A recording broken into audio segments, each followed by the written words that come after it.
Mga ka-farmland, magandang araw po sa ating lahat. Nandito ako sa property dito sa Barangay Dingin, Pagsanghan, Laguna. At ang property po ay ayan. Yan, ito po ay farm. Sobrang daming tanim na fruit trees. Lansones, rambutan, guyabano. So madami siyang tanim talaga at productive po. So may income. Hanggang dun po yung property. Ano. Tara, lalakad tayo papunta doon para makita nyo. So, ang estimated po na frontage nito dito sa tabing kalsada ay 70 meters frontage. So, ito ay may bakod na barbed wire.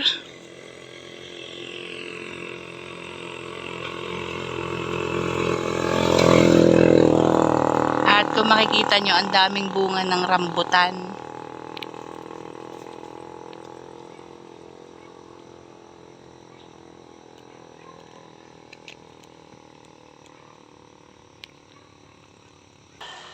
Ayan, kasama yan sa property. Hanggang dun pa, kasi may bako doon.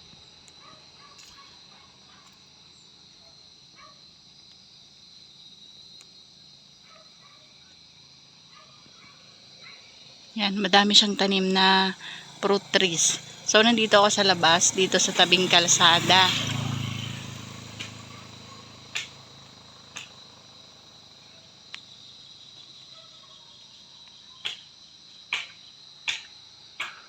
Ayan po, madami ng malalaki na siya. So, may mga hinog na pati.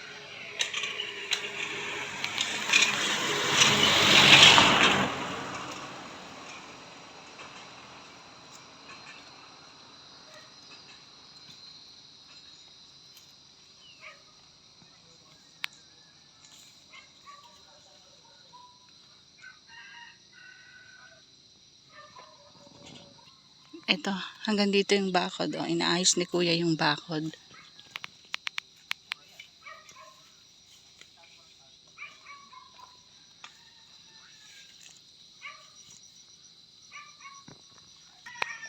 So, tara, pasok tayo sa loob ng property.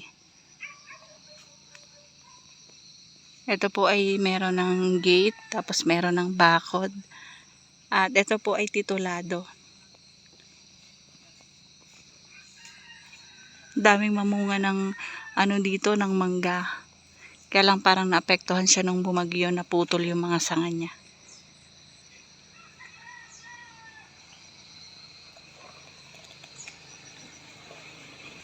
So hanggang dyan yung property, ayan o. Yung masukal hindi nakasama yun sa property. Ito meron pong sampalok.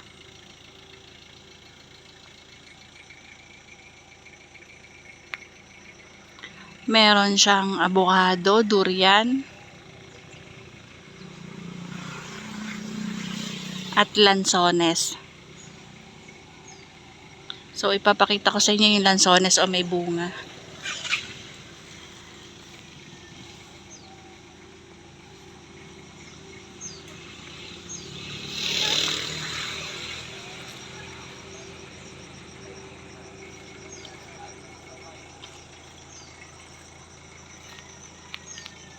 Ito.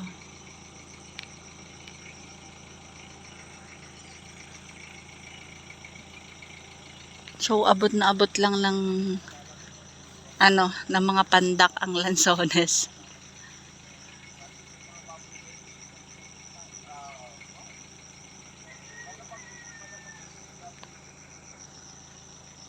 Kasi ako po ay isa sa babaeng maliit din. So, isa din ako sa pandak.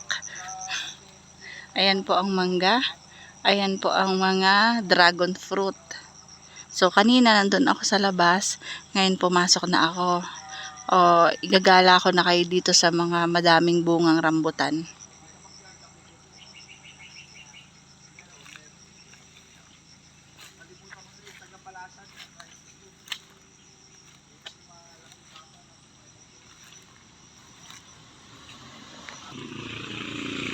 Ayan. Ayan mga ka-farmland, tabing-tabing kalsada, may linya ng kuryente, may linya ng tubig, meron din pong mga fruit trees, tapos may signal ang cellphone, malakas din po ang internet at data connection. So ayan, ito kitang-kita nyo naman, ang daming bunga ng rambutan.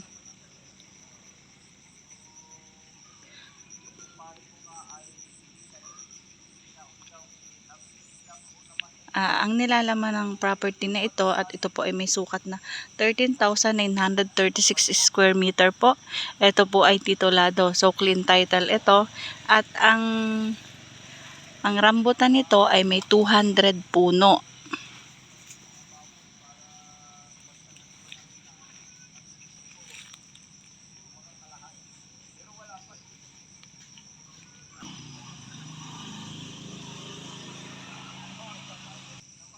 Ito po ay may 3 puno ng manggang malalaki. At meron din po itong 15 puno na avocado. At ayan nga po, ito po ay merong dragon fruit.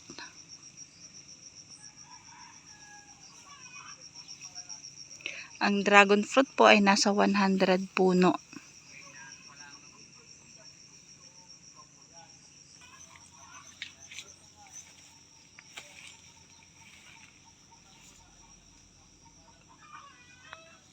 Meron po itong 30 puno na durian.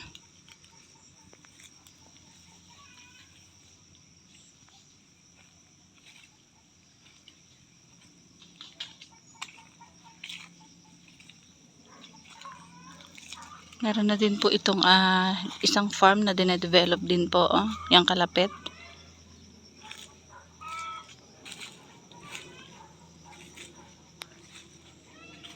So malinis po ang farm.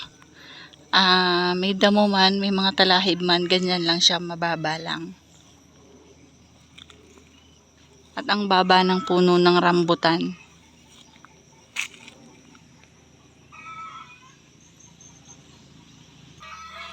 Ito po ay merong 13 puno na lansones. Merong isang sampalok at isang bayabas.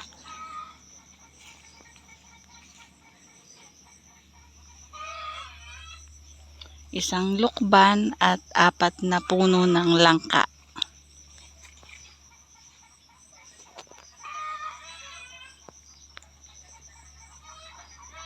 May 3 guyabano at 2 atis.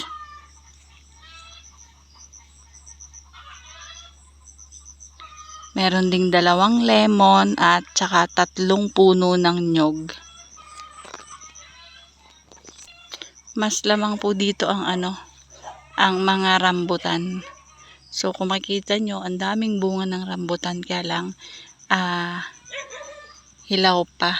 Pili lang yung pili pa lang yung mga bunga. So kagaya nito, meron siyang hinog.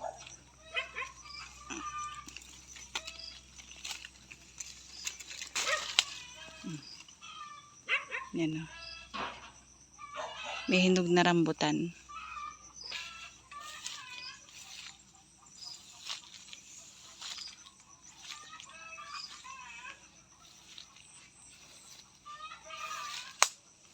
Ito mga farmland ay located dito sa Barangay Dingin, Pagsanghan, Laguna. So sabi ko nga, kahit maliliit na tao pwedeng mamuti kung sakali man na hinog na ang rambutan. Kasi ayan po, sobrang baba.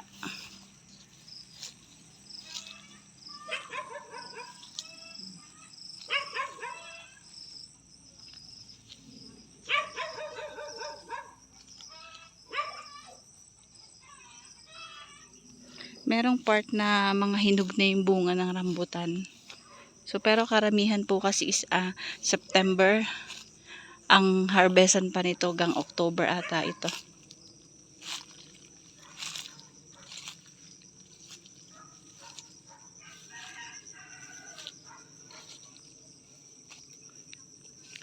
Meron ding hinog na dragon fruit. Ang dragon fruit nila ay kulay red.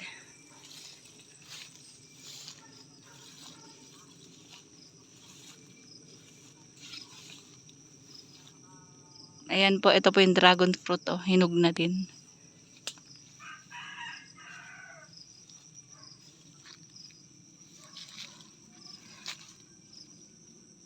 Katuwa naman dito. Oh.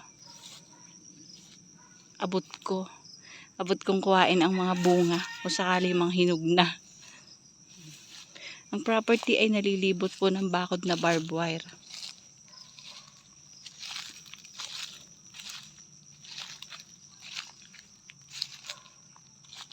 So hanggang dun pa siya sa may mga baka.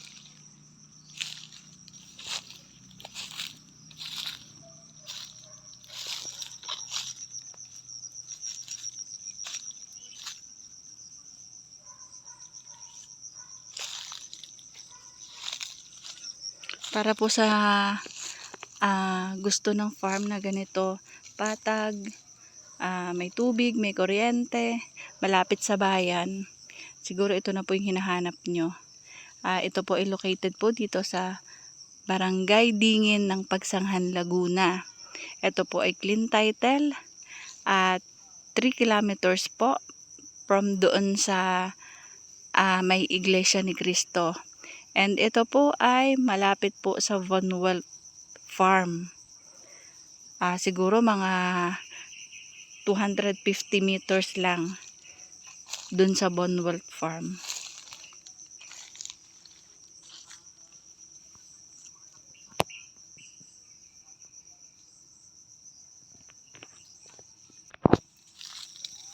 Ayan o, unti-unti na pong nahihinog. Pakita ko po sa inyo. So, ayan. Meron na pong hinog na rambutan.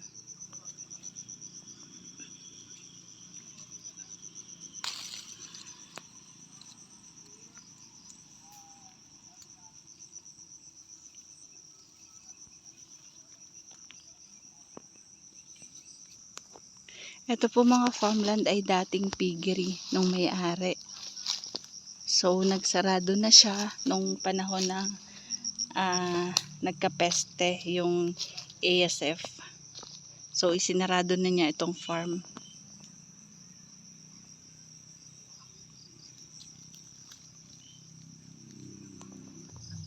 Hanggang dun pa yung property. So, mamaya pupunta ako dun kasi nandun yung area ng durian.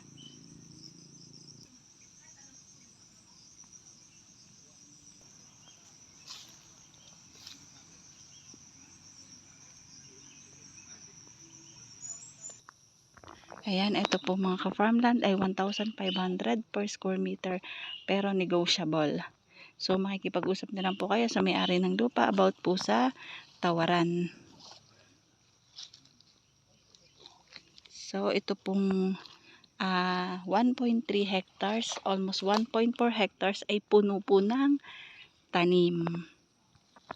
At kung makikita nyo naman, ayan siya oh.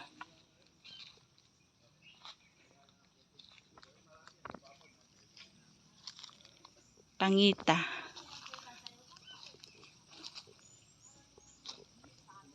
Ito lansones. Wala lang bunga kasi maliit pa.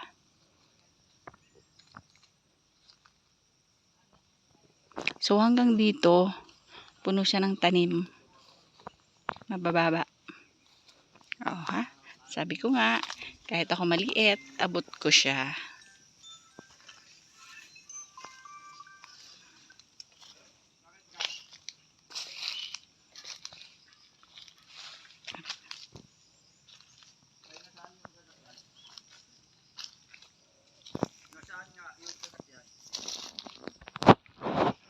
So hanggang doon lang yung property.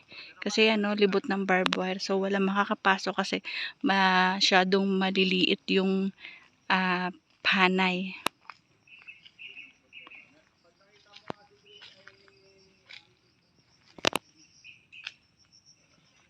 So hanggang doon yung property.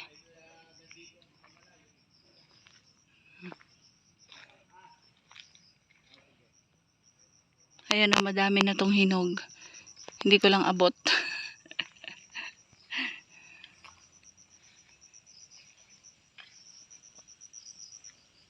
Ayan, ito po yung mga durian.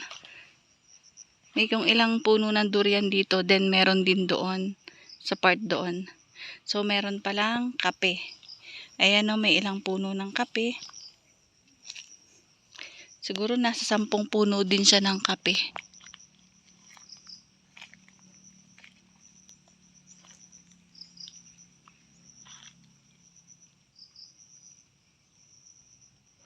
Magandang property kasi Patag.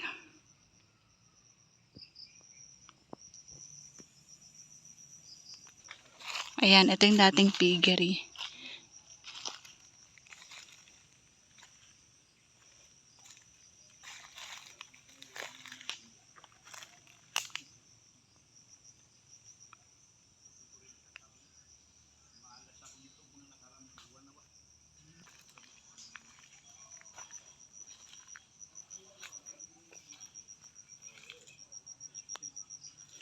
Ayun, meron na naman tayong abot na hinog.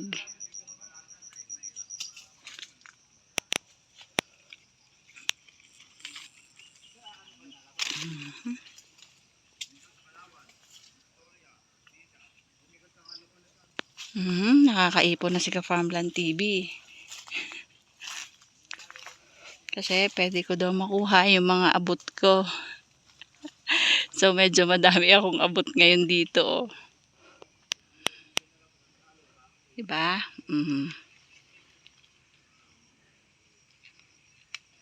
Yan. Abot ko siya kaya kukunin ko. Ito pa. Abot ko din siya kaya kukunin ko. Thank you po sa bigay nyong rambutan. So ayan po, ang ganda ng puno niya, ang baba din, lansones po yan. Ito yung dati niyang piggery pero nag-stop na si Sir kasi po nalugi nga siya gawa ng ASF noong time na yon.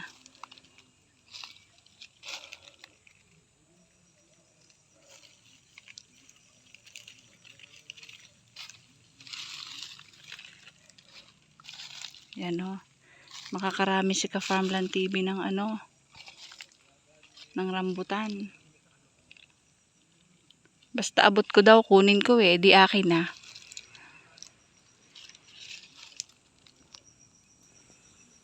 Nandito ako sa may part na madaming durian. Ayan o. Yan, mga durian and lansones po ito. So, ang lansones ay hindi lang pala 3. Kasi sobrang dami. So, yung namumunga lang pala yung tatatlo. Ang lansones, kagaya nito, malapit na din tong mamunga. So, estimated na sa 20.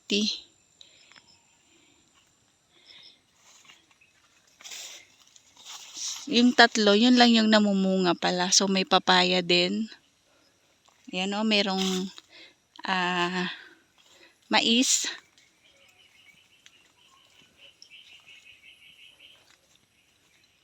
Madami pong lansones pala. Kamali si tatay. Siguro yung sinasabi niya na lansones na 3 puno is yung malalaki lang.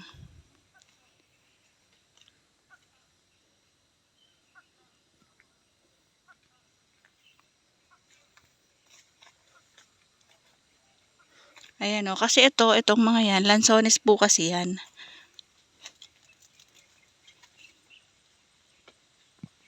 Ayan. So, nandito na po ako sa gilid ng property. Ito po yung creek or ilog tong kalapit.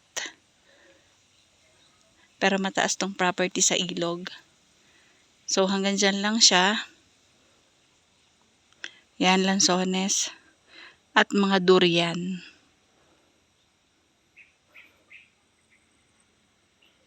So, saging na saba, langka, at may mga kawayan. Maganda ang property mga ka-farmland kasi po income generating na po.